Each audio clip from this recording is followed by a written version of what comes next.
જય જય શ્રી રામ મિત્રો આજનો બ્લોગ કોઈ બ્લોગ નથી।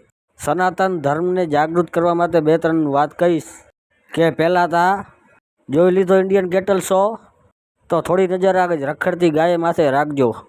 જે ગાયની મૂર્તિને તમે મંદિરમાં જઈને પૂજા કરો અને બારે મળે તો ધોકા મારો હો, તો આ આપણા હિન્દુના સંસ્કાર ના કહેવાય। એટલે મારે તમારે બધાને એક જ વિનંતી છે કે જેમ બને એમ ગાય બચાવો અને ગાયને સાચવો, કેમ કે ગાય આપણી માં, બીજે કોઈની માં નથી કે બીજા ધર્મવાળા આવશે વાંધો નહીં, હિન્દુ ધર્મની ગાય એને આપણે બચાવી લઈ।